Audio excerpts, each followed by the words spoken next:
Good morning and good evening, everyone. Thank you for joining us today. My name is Masha. I'm part of the Google Play Partnerships team and delighted to see you all virtually today at this event. We're going to talk about important policy updates around privacy, compliance, and we'll dive deeper into Google Play Commerce.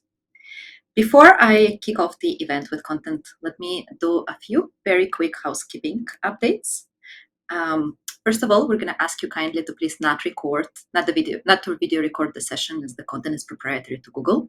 We welcome your questions as always. So if there's anything you'd like to ask the teams, please do add the questions into the bar on the side of your screen, or go directly to slido.com and put in the event code that you're seeing on your screen. And as always, we welcome feedback. So please let us know if there's anything you'd like to share, either as part of the Q&A, or we're going to share a form at the end of this webinar. Agenda-wise, what we're going to cover today, very quick welcome. I promise I'll keep this short. And then we're going to jump to policy updates. My colleague Diana is going to walk you through this section, and she will also take questions at the end of it. After it, we will talk in more details about Google Play Commerce, both technical and business best practices and tips. Both of those sections will also have time for Q&A. And we're going to wrap up. Since the agenda is quite packed, thank you all for taking the time out of your busy days to join us today. Let's kick off, and I'm going to pass this on to my colleague Diane from the policy team. Over to you, Diane. Thanks for the introduction, Masha, and for setting out the context of our team. Hello, everyone. Great to meet you all, and I hope everyone has been staying safe and healthy.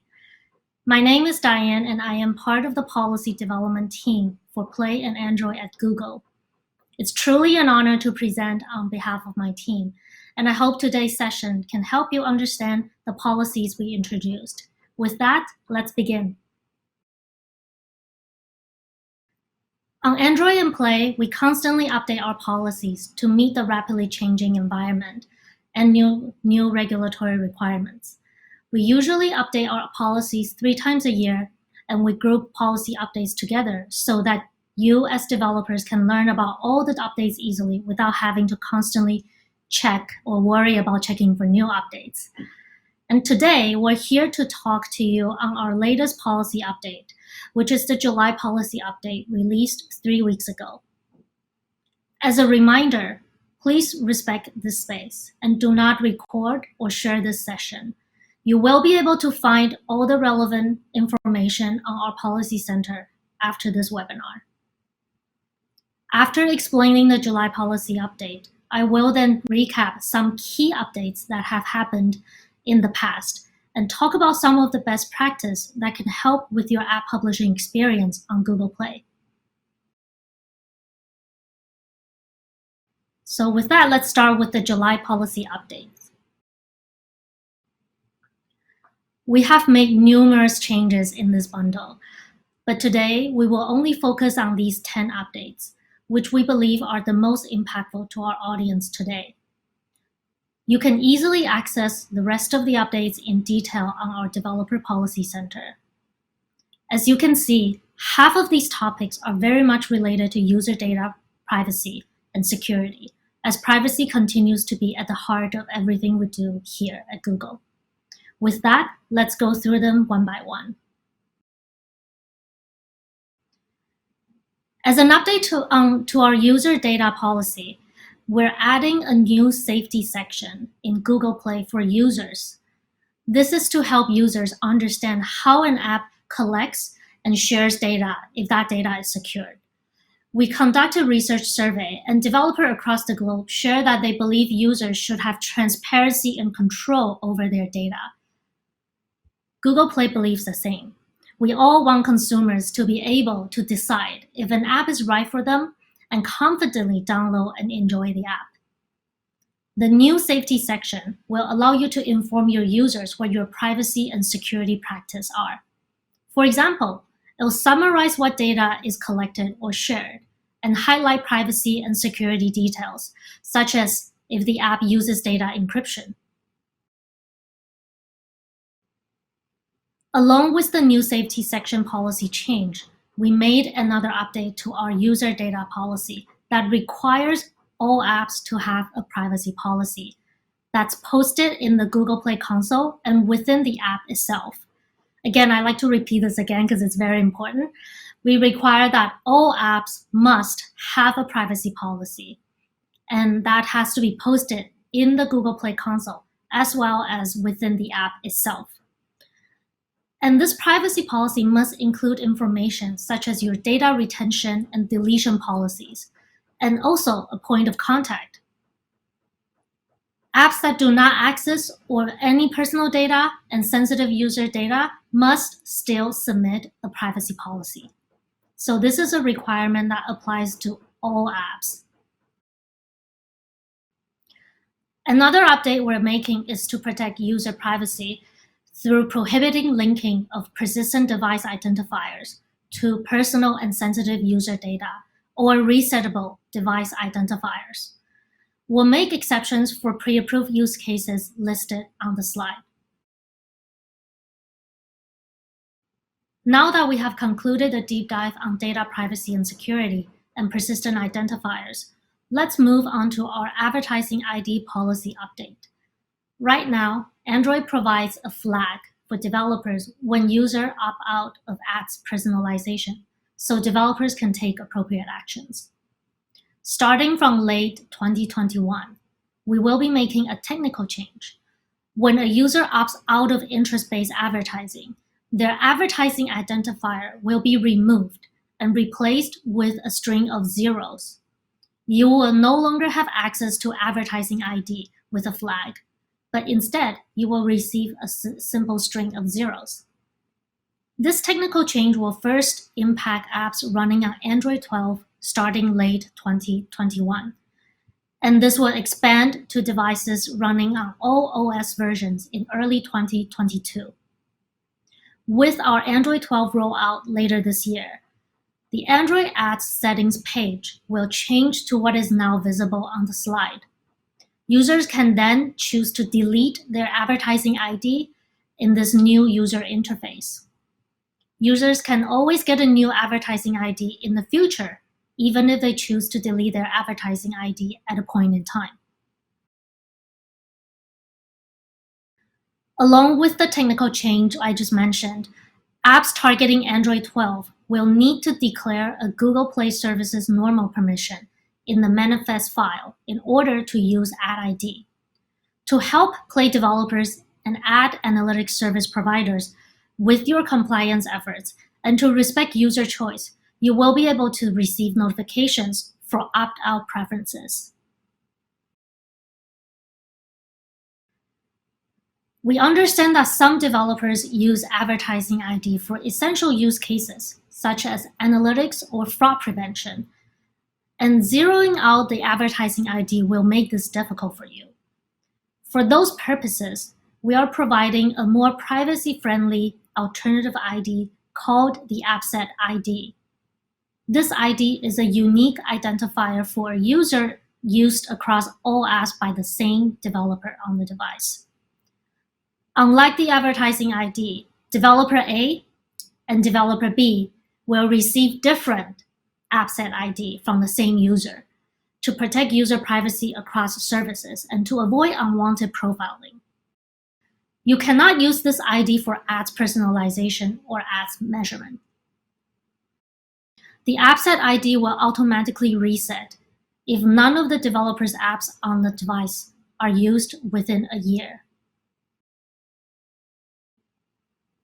That concludes our deep dive on the Android Advertising ID and AppSet ID updates. Now, let's take a look at our Families Policy update. We have always disallowed ads personalization or tracking for children. We are taking this principle a step further to prohibit transmission of certain sensitive data for children or users of unknown age. You can see the list of data categories we disallow on this slide. Developers need to comply with this update within 30 days of the July announcement, with the exception of Ad ID.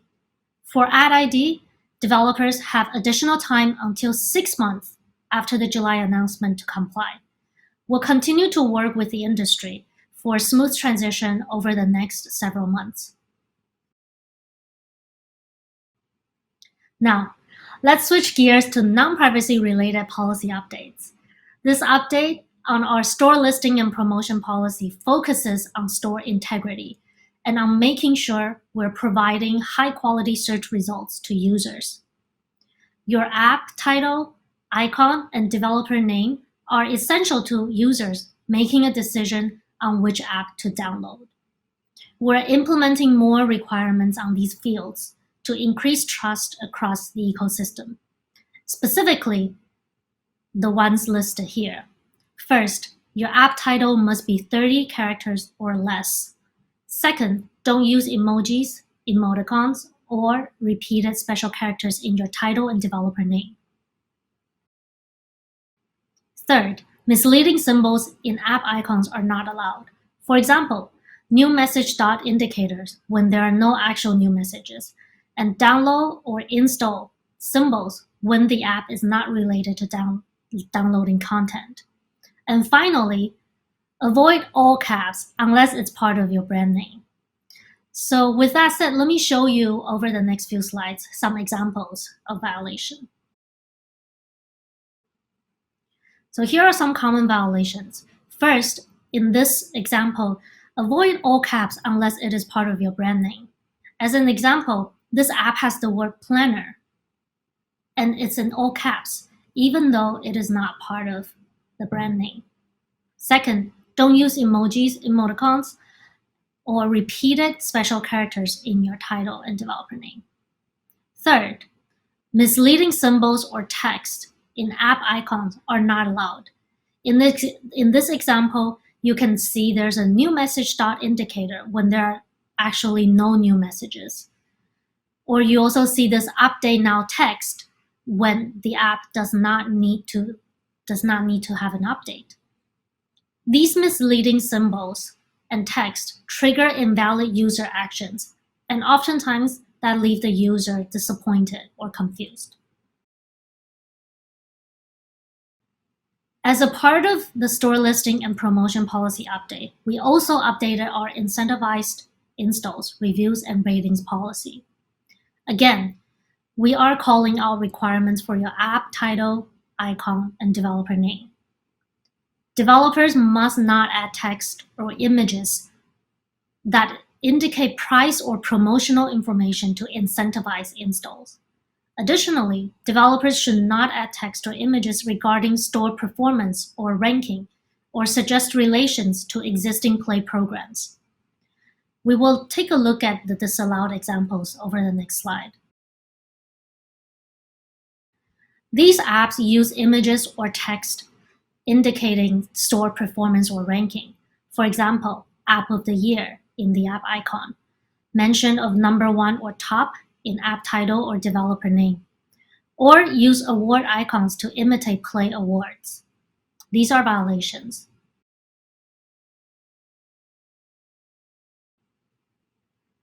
These apps use images or text to indicate price or promotional information, which would incentivize user installs. You can see examples such as mentioning a 50% off or $50 cashback, sale or on sale for limited time, and 100 free spins or free 100. We want to maintain a level playing field for all developers. Developers should attract users and gain installs by high-quality original content, instead of incentivizing installs in ways illustrated here. Lastly, we will not allow images or text that indicate Play program, such as editor's choice or new. The examples we walk through will violate the updated store listing and promotion policy. Non-compliant apps will be blocked from the store. You will have 60 days after policy announcement to get into compliance. As always, if you need more information, you can go to our Developer Policy Center for more details and examples. While we're on the topic of store listing and promotion, which are all important for driving user acquisition, I also want to talk about the app promotion policy, which covers promotional tactics such as ads. Developers promoting their apps using ads that are deceptive or harmful or contains contents that otherwise violate our developer program policies are not allowed. For example, using sexually explicit ads to direct users to your app's Play Store listing. To clarify our app promotion policy, we've added more examples of prohibited ads and promotional tactics for encouraging app downloads. They will be listed on the Policy Center, so please refer to those examples on your own time. That was the end of the store listing and promotion policy update. Let's jump into dormant accounts. Play developer accounts are intended for active developers who publish and actively maintain apps. Unmaintained accounts create broken apps and increase risk of such accounts being hacked. Overall, it's not great for consumer trust. To prevent abuse, we are closing accounts that are inactive or abandoned after a year of dormancy, including any data associated with it. These accounts include developers who never uploaded an app or haven't accessed the Google Play console in a year. Additionally, we will make exception for apps that have over 1,000 installs or have in-app purchase in the last 90 days. Just like you want to protect good apps and users who are enjoying their app experience. Now rest assured, we will give you abundance of notice. Before we close any dormant accounts, we will notify the developers through email and console notification. We will send a 60-day, a 30-day, and a 7-day warning before we close your account. If your account is closed because it was dormant, you'll be able to create a new account in the future if you like to publish on Google Play. But you will not be able to reactivate your old account, and any previous apps or data will not be available on your new account. We're almost there. This is the second last update I want to cover, which is the financial services update, in particular, personal loan apps. As the pandemic has shifted many of our banking and finance needs, we are looking to tighten and clarify a few requirements. Specifically, a few updates have been introduced to the personal loans policy. First of all, we require that all personal loan apps, including lead generators, to properly attribute their app under the category of finance. You can change this category attribution in your Play console via the store settings page of your app. Secondly, we clarify that a representative example of the total cost of the loan should include the principal and all applicable fees. Lastly, additional requirements have been introduced for personal loan apps in India and Indonesia. Developers building personal loan apps for these two countries must go through an additional declaration and license review process. You can read more about how to complete the declaration process in the Policy Center. Finally, we're now on the last policy update topic of the day, testing credentials. We wish to clarify that developers with apps that have login walls and haven't provided accurate login credentials must provide this information in the Play Developer Console. Remember, before you submit your app, you must accurately provide all app information and metadata. Ensure that your app's contact information is up to date so your users can contact you. Upload your app's privacy policy and fill out your safety section requirements. And lastly, provide an active demo account, login information, and all other resources needed to review your app.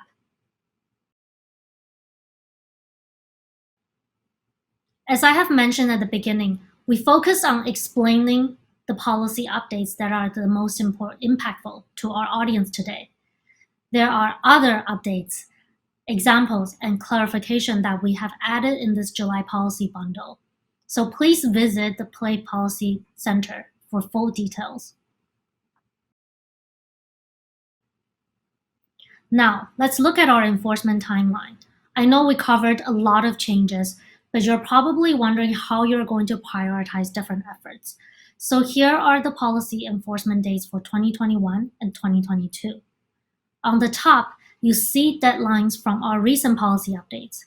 we've extended the grace period for changes that may take developers more time to adjust to. And on the bottom, you see deadlines from previous policy updates. And a couple key reminders are existing apps must comply with payments policy updates of this year.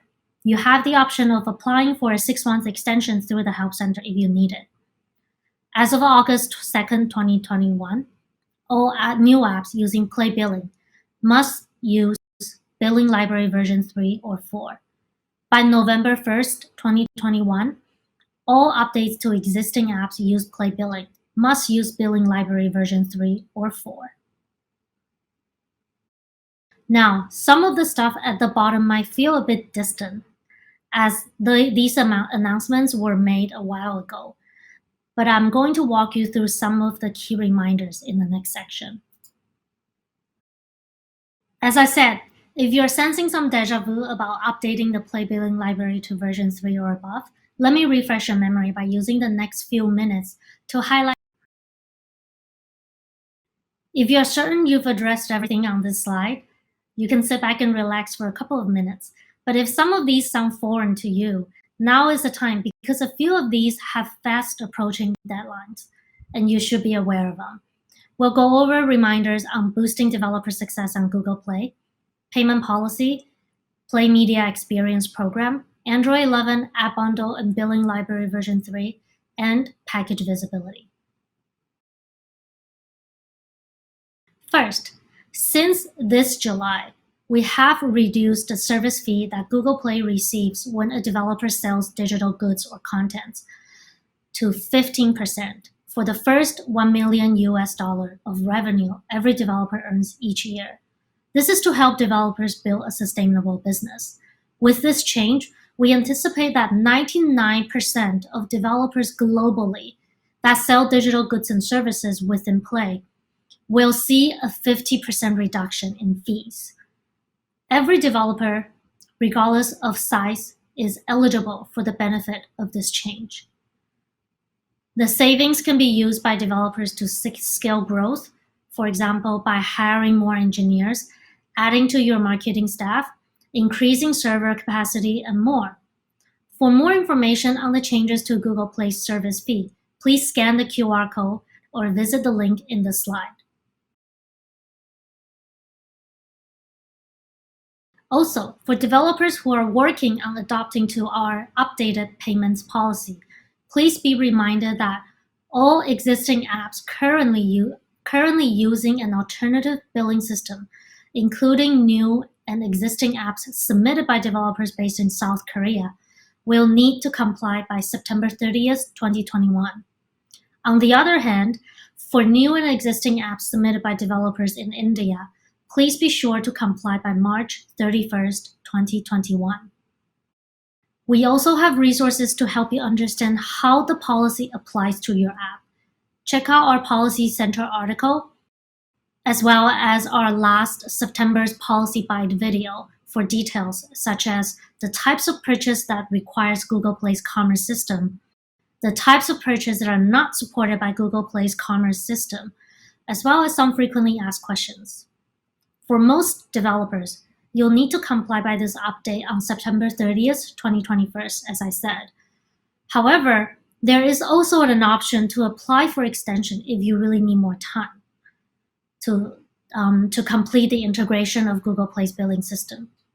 So please navigate to the QR code at the bottom to see if you're eligible to apply for this extension.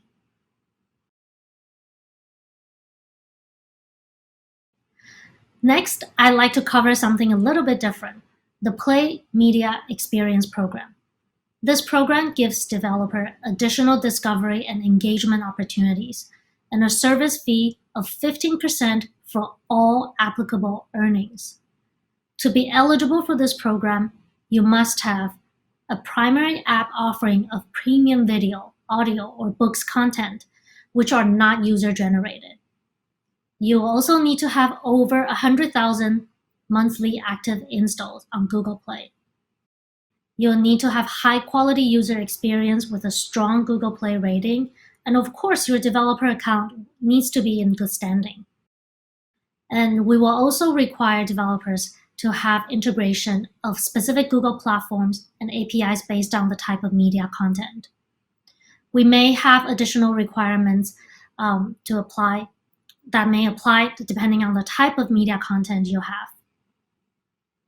If you have an app you believe would be a good candidate for the Play Media Experience program, please express your interest by filling out the form at g.co/play/media program. The link is also at the bottom of the slide.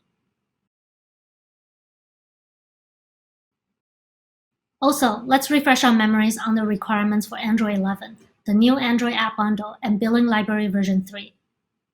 As of this month, new apps will need to target API level 30 and adjust for behavioral changes.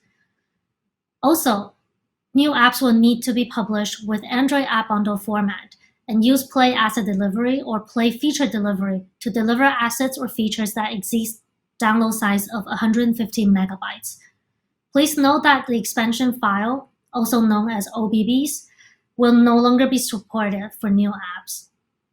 And lastly, new apps must use Play Billing Library version 3 or newer, as this includes new ways users can pay, subscription promotion capabilities, purchase attribution for games, and improvements to purchase reliability and security. From November 2021, app updates are required to target API level 30 or above, adjust for behavioral changes in Android 11, and use Billing Library version 3 or newer. Existing apps that are not receiving updates are unaffected and can continue to be downloaded from the Play Store.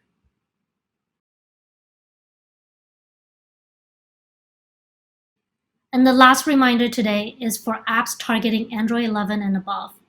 Please use Query All Packages permission to access a user's install apps. If your app meets the policy requirements for acceptable use of Query All Packages permission, you will be required to declare this and any other high-risk permissions using the declaration form in the Play console.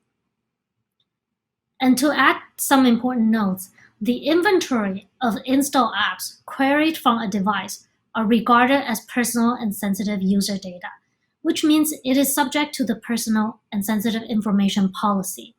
I want to repeat this one again because it's so important. The inventory of install apps queried from a device are regarded as personal and sensitive user data, which means it's subject to the Personal and Sensitive Information Policy. So that means you'll also need to obtain scope-appropriate visibility to other install apps on the device. If you're still not sure about your use case, we have a lot of resources available. Use the QR code to access a video, or simply visit the Policy Center and search for package visibility, and you will find articles detailing this change and guidance on what you can do depending on your use case scenario. We know making updates can take time, so we'll be sure to give you 60 days advance notice before the deadline. Before moving on to the Q&A session, I will now talk you through some of the common violations and helpful tips to avoid them. We found that most apps usually violate spam, intellectual property, and prominent disclosure policies. Let's go over each of them in the next slides. Our spam policy covers a wide range of different spam behavior. We won't be going over all of them today, and we'll only focus on the most common spam violations. First on the list is web view and affiliate spam. We've seen so many apps whose primary purpose is to drive affiliate traffic to a website or provide a web view of a website without permission from the website owner or administrator. Examples of common violations include an app whose primary purpose is to drive referral traffic to a website to receive credit for user signups or purchase on that website. And apps whose primary purpose is to provide a web view of a website without permission. Like the example on the slide, this is simply providing a web view of Google Shopping. This is a violation. Another type of spam, which is also very common, is repetitive spam. apps that merely provide the same experience as other apps already on Google Play. Please take note that apps should provide value to users through the creation of unique content or services, copying content from other apps without adding original content or value, or creating multiple apps with highly similar functionality, content, and user experience are not allowed. If these apps are each small in content volume, developers should consider creating a single app that aggregates all the content. At a minimum, apps should provide users with a basic degree of functionality and a respectful user experience. Apps that crash, exhibit other behavior that is not consistent with a functional user experience are not allowed on Google Play. We don't allow apps whose primary purpose is to serve ads. Some apps' functionality is set to serve an ad each time the user performs an action, such as navigating to the previous screen. This is also not allowed on Google Play. We don't allow if apps push interstitial ads each time the user performs an action. Here is an example that doesn't meet Google Play's policy on Made for Ads. This game app developers displays an ad after every click, such as user presses on settings menu and it shows an ad. And this ad is not allowed because it blocks the screen and it doesn't let user proceed with the game.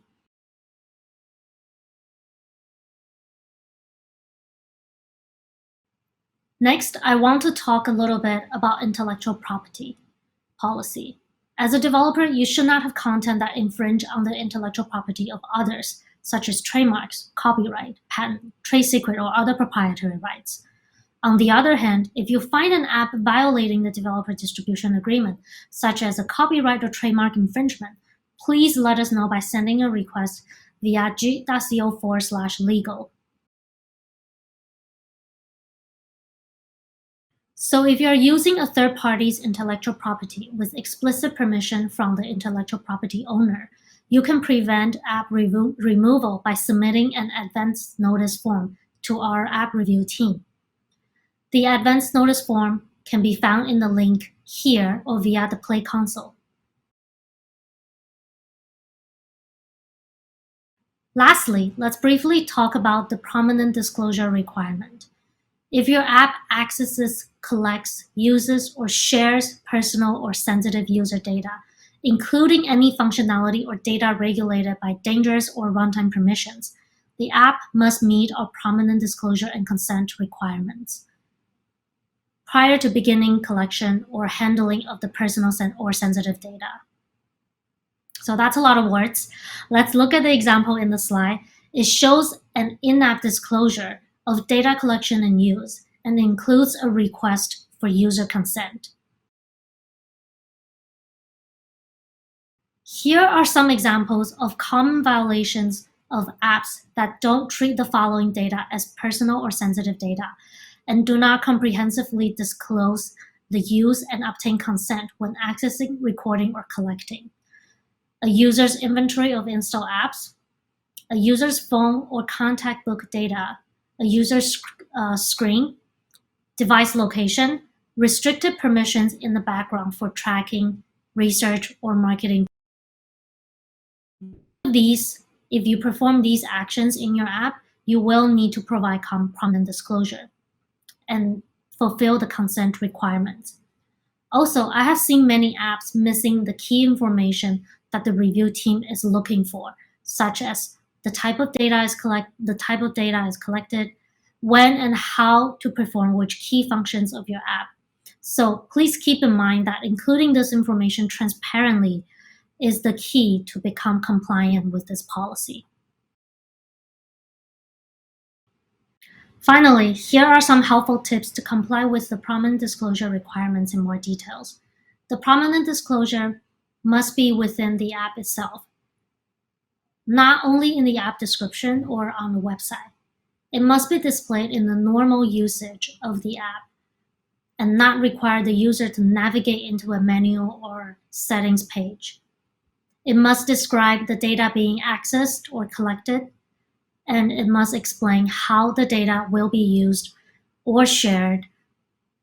Please note that it cannot be placed only in the privacy policy or only in the terms of service.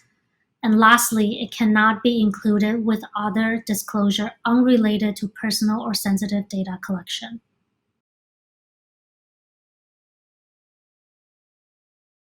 Before moving on to the Q&A session, I will now walk you through some of the best practice to help improve your app publishing experience on Google Play. Please take a look at these links, the link git.co/playacademy//policy for more info on policy foundation and deep dives.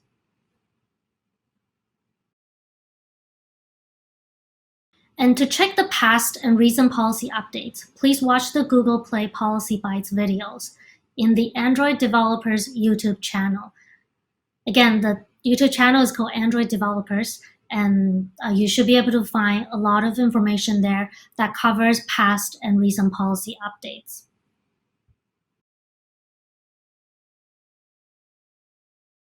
Finally, here are key resources you might want to look into. This was all the content we wish to share with you to bring you up to speed to these latest updates.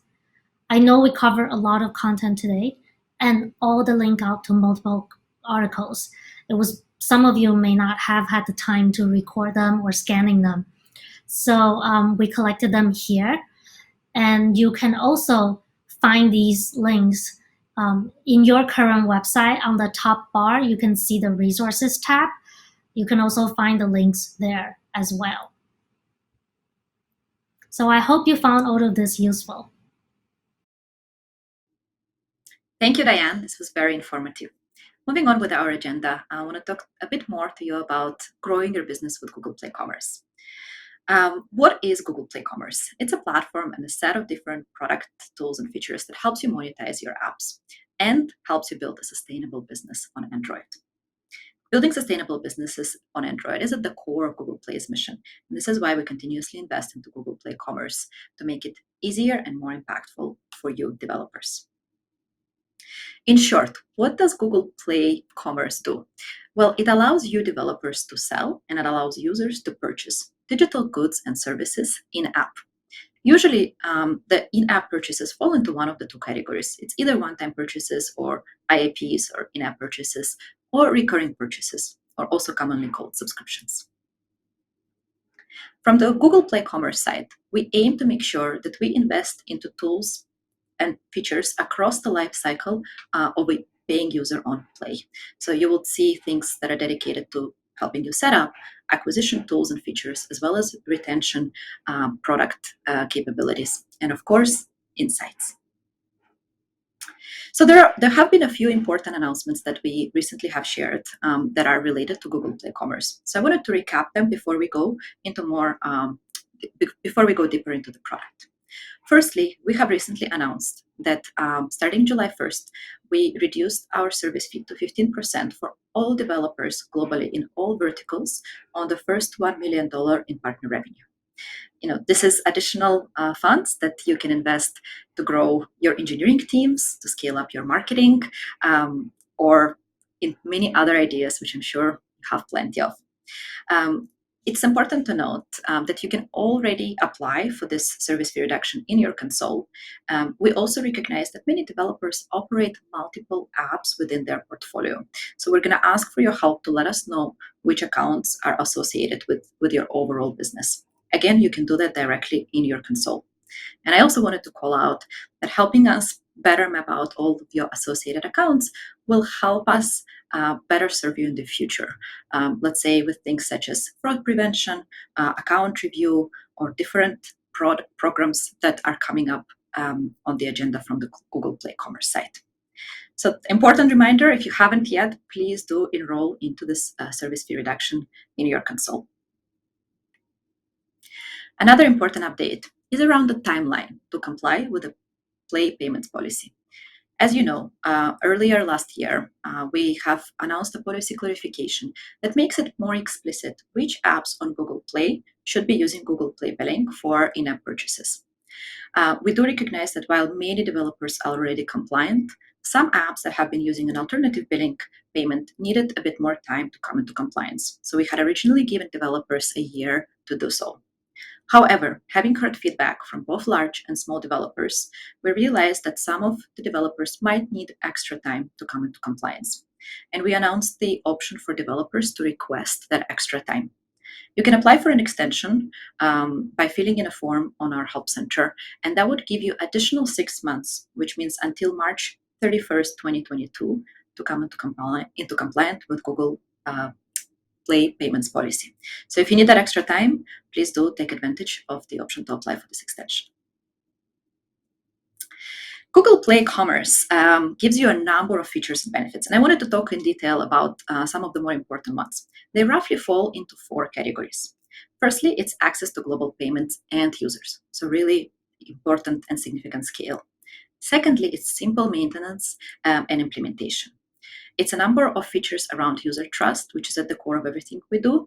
And of course, it's the ever-evolving suite of tools to help you monetize throughout the user lifecycle. So let's look at some of this in more detail. Firstly, access to global payments and users. Let's start by saying that Google Play today has 2 billion plus monthly active users. However, you can only monetize these users if you're offering forms of payments that are relevant to them. We continuously invest in adding more forms of payments that are important for the users worldwide. So today, we support almost 300 local payment methods. We aim to support both forms of payments that are accepted across different countries, as well as the ones that are relevant only to specific markets. So you can see examples of those include gift cards or PayPal, as well as important local forms of payments, such as e-wallets. Carrier billing is also one of the forms of payments we support. There's quite a variety of them, and you can see the full list of all the forms of payments supported on Play by market on our Help Center. Moving on, implementation and maintenance. In short, we want Google Play Commerce to be the platform that you use to outsource running all the complex and time-consuming parts of having a global business that sells digital goods and services to users all over the world. This includes things like price optimizations, carrier negotiation, free trial implementation, and many, many others. So we really aim to take that complexity away from you so that you have more time to build great apps. User trust. As I mentioned, it is at the core of everything we do on Play and Android. Why is it important in the context of Google Play Commerce? Well, it's important to recognize that users worldwide know the Google brand, and they are also much more comfortable with the familiar one-click payment flow that they see on the Google Play Commerce checkout page. Therefore, users are more willing to subscribe and commit to recurring payments. In fact, we have learned that 68% of buyers indicate that trust is indeed the number one factor when it comes to transacting with a company.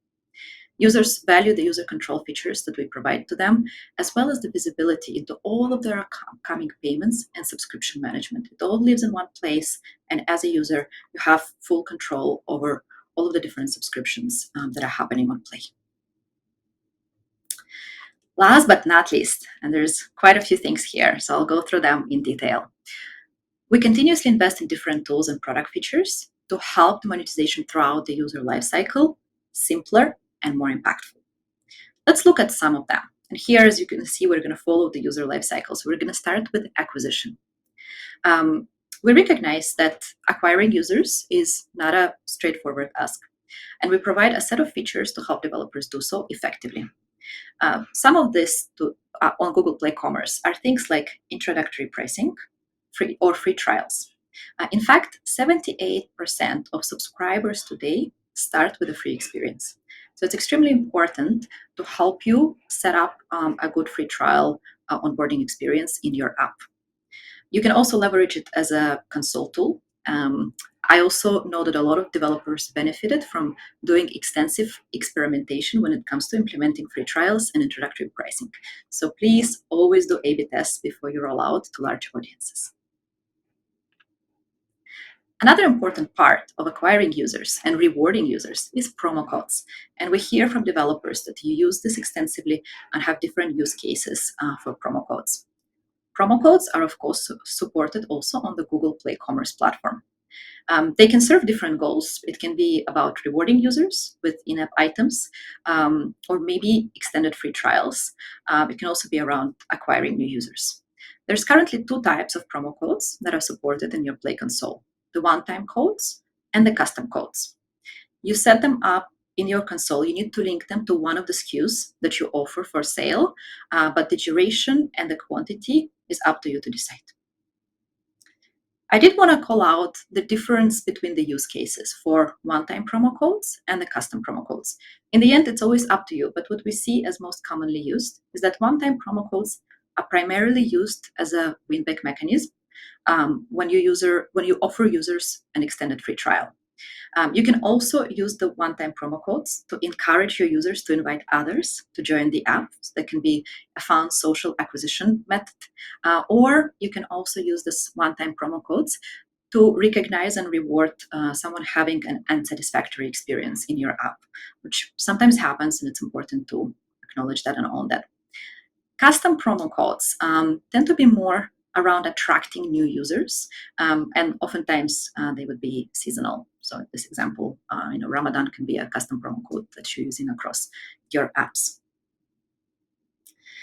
Moving on, we also recognize that payment methods sometimes fail. What we don't want to happen is for that to be the reason why your subscribers churn. So we've introduced a number of features to help prevent what is called involuntary churn. Grace period and account hold are among them, and they're important. They're important features to make sure you do not lose your subscribers for this type of technical or operational reasons. In fact, we've already seen strong impact from both of these features.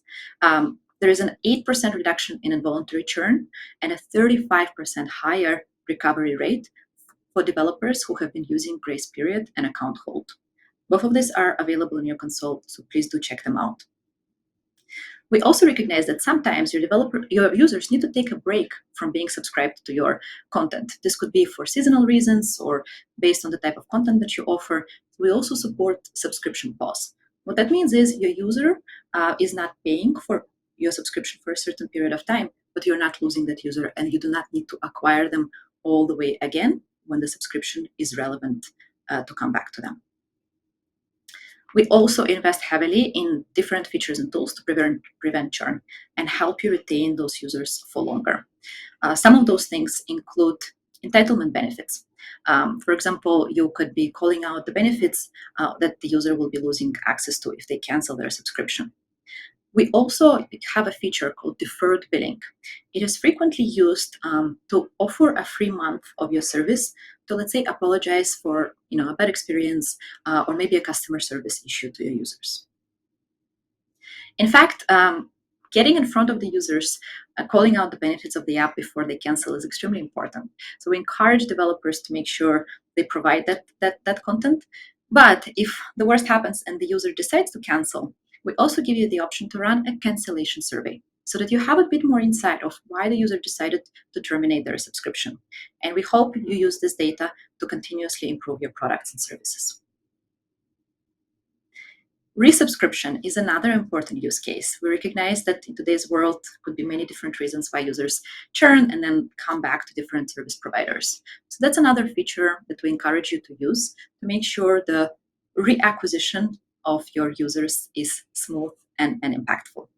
It's important to call out that the resubscribe feature is integrated with real-time developer notifications and will tell you the moment the user cancels, so you can start planning your reactivation activities.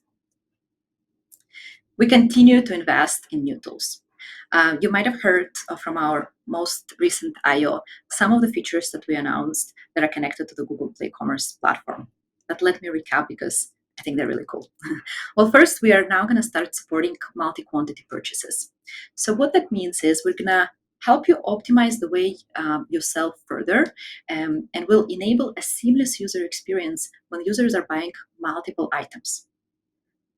It will also be applied to subscription. And the new multi-line subscription feature will enable you to sell multiple packages in a smooth and seamless way, as well as manage add-ons and upgrades. We know that many of you have a very vast catalog of digital goods and services that you sell, so it's important that the user is able to check out buying multiple items in a seamless and smooth way. We will also soon be introducing support for prepaid plans on Play, allowing you to offer users access to the content in your app for a set period of time. Once that period of time is expired, Play will send a notification to the users, giving them the chance to extend their access to the content in app. So this is really to address the situations where a recurring subscription is not the optimal way to sell your content for the users in a given market. If this is relevant for the type of content that you sell, definitely give it a try and share your feedback. I did want to call out that the prepaid plans will be supported by such important features as real-time developer notifications and also the subscriptions API. So they will be fully integrated into the rest of the Play Commerce set of features. And they will also act as another SKU. So you do not need to run one-off purchases anymore as prepaid plans. They will be part of your SKU selection. This was all from me in terms of content for today. I do hope you found it useful, and I'm gonna wrap up my part here. Thank you. Thank you, Masha. Hello, everyone. Great to meet you here. I hope all of you have been staying safe and healthy. This is Xiao Dao. I'm a Google developer advocate in Singapore. In this session, I'm going to help you understand how to integrate Google Play Billing. So let's get started.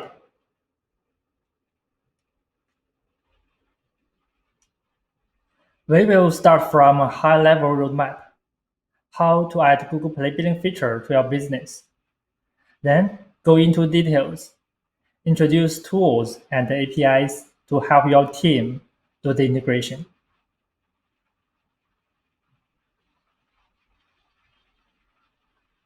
The developer integration roadmap.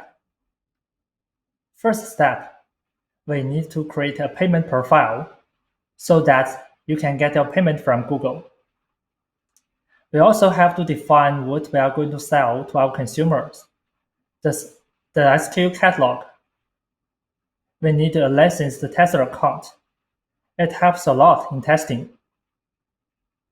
After SKU setup, you can start to do the work on the code, adding Google Play Billing library to your Android project. We can use the library to display SKU from Google Play Store and invoke purchase flow. We suggest developers to use real-time developer notification. Connect your backend to Google servers so that you can keep tracking user subscriptions in real time. We also suggest you to use Google Developer API to query purchase directly from Google. We use the API to manage SKU offering, fight abuse, and fraud. After all set, you can check out your billing report in Play Console. This will help you analyze your user purchases and make necessary strategy change.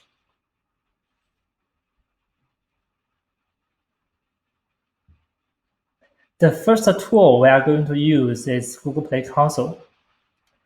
Google Play Console is a web portal to manage your Android applications.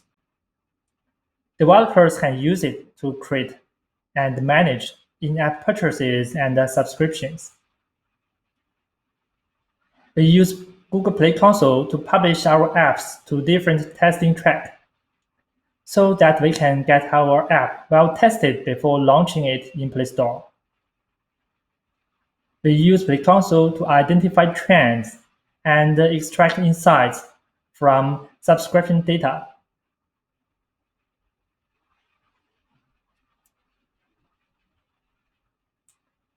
Use Google Play Console to create payment profiles.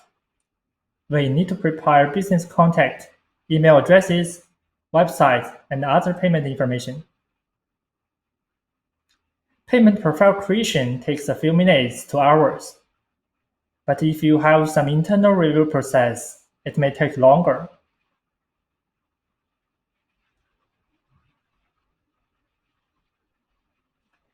We can manually create SKU with Play Console, creating SKU for in-app purchases and subscriptions. If you have a good amount of catalog, you can do this through Google Developer API as well. We are going to share more details on Google Developer API in the following slides. We can create licensed account here.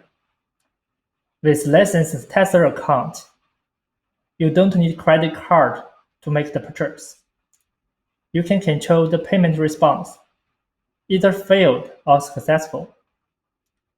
Subscription cycle is much shorter with a licensed account, so that you can test most scenarios with the same account in the same day.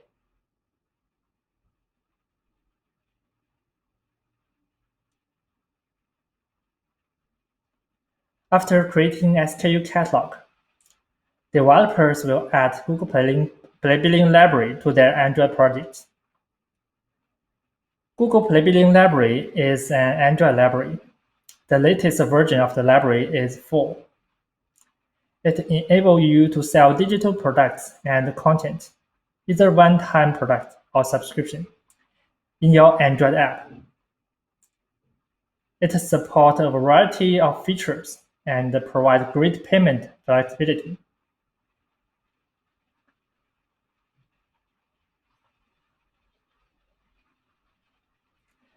With Play Billing Library, your app is able to fetch SKU from Google Play, display them in a well-designed UI fragment. We can call launch billing flow to launch purchase dialog. You can figure out how the purchase dialog looks like on the left side screenshot. Developers doesn't need to worry about benefit eligibility, skill details, payment options. Billing Library will take care of this for you. After finishing purchase flow, Billing Library sends the user back to your app, together with the purchase response. Your app could continue from there.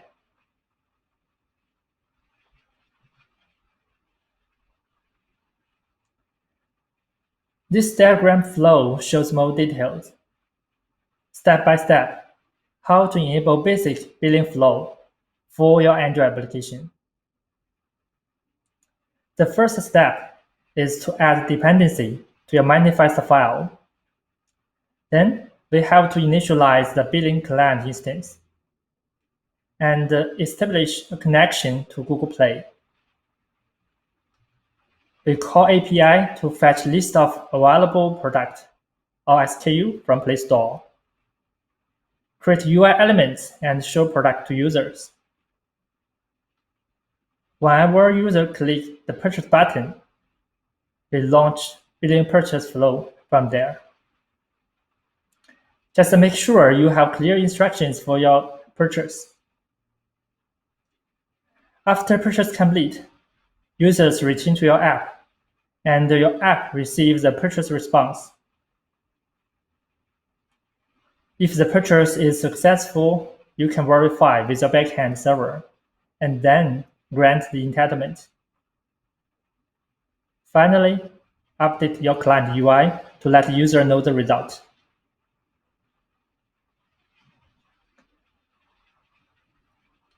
Real-time developer notification is a mechanism that your backend server gets notification from Google Play server on entitlement state change, like when subscription purchased or canceled, when grace period started, or user enters account hold stage.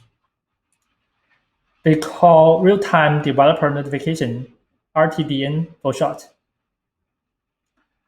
With RTDN, you can update user entitlement in time on your server side, and that doesn't rely on your client to report the status.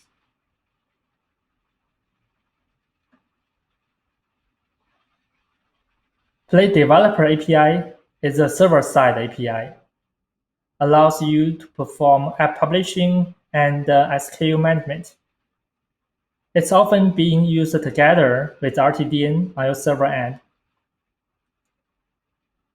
Play Developer API has two components, subscription and in-app purchase API, which allows you to manage in-app purchase and subscriptions.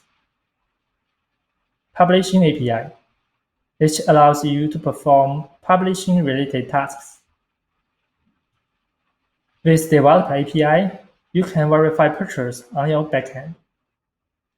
Since the response are directly from Google servers, you can always trust it.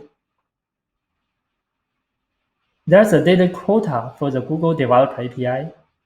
If you exceed the quota for any reason, you cannot make additional calls until next day.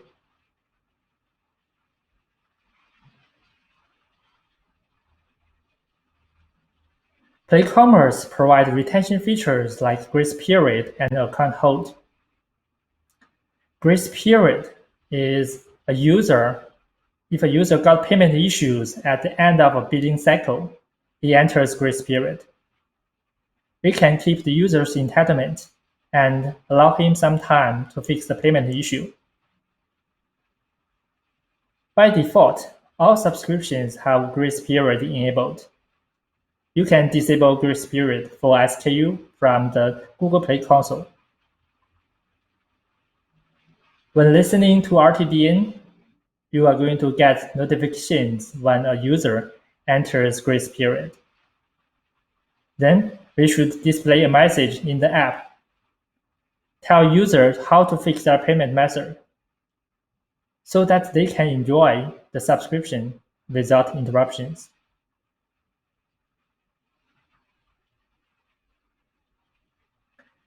As much as your app design permits, you should move sensitive data and logic to a backend server that you can control. The more data and logic you have in a front-end device, the more vulnerable your app is. So it's a good idea to verify the purchase at your backend before granting entitlement. We also have a concept called voided purchases. Voided purchases are the purchases that has been canceled, revoked, or charged back. If a voided purchase had previously granted in-app items, you can use the voided purchase API to learn the reason and revoke or cancel the entitlement. Some types of fraud are related to malicious users who create multiple Google accounts. Set obfuscated account ID and profile ID in billing flow parameters to help Google map Google accounts to in-app accounts. We use this data to detect suspicious behavior and block some type of fraud transactions before they are completed.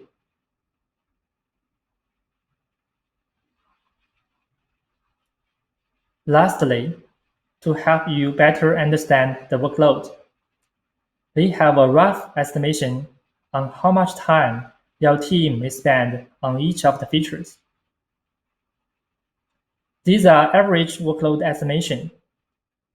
Your implementation could take longer or shorter, depending on the complexity of your data and business. It also depends on if your team is familiar with Google Play Billing. Technically, it takes a few hours to days to create the developer account and payment profile. Setting up SKU and the licensed account are quite straightforward. But if your catalog is large and you don't want to manage them manually in future, using Google Developer API and creating scripts is a better idea. Integrating Play Billing Library and RTDN, as well as Developer API, definitely are the time-consuming parts. This includes feature development and testing, on both Android client and our backend server. You need Android developers and backend developers. We usually expect Android work would take 4 to 8 weeks. Backend requires similar efforts, but they can be done in parallel. And your team probably want to take time reading the metrics and refine your business logic.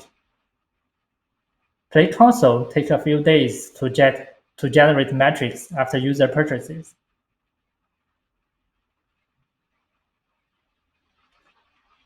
Here are the key resources that you may want to look at. You can find them in the Resource tab of this website. This was all the content I wished to share with you today. I hope you found it useful. Thank you. I think with this, we are at the end of our agenda. It's been jam-packed with content, but more importantly, with your questions. So thank you so much. Thanks for being with us today. I wanted to thank all of our speakers, Diane, Xiaodao, Vesna, and I want to thank everyone who's raised their questions. As mentioned, we will publish some of the most popular ones for you to review offline. And of course, it wouldn't be a Google webinar if we hadn't asked you for feedback. So please watch out for an email from us with a feedback form. We do take this feedback very seriously and try to improve from one webinar to the other. So please do share your thoughts. I think we all took a learning around allowing for more time for questions from today's experience, but any other feedback would be greatly appreciated. With that, I want to say thanks to everyone who's been with us. Please stay safe, stay healthy, and see you next time. Bye-bye.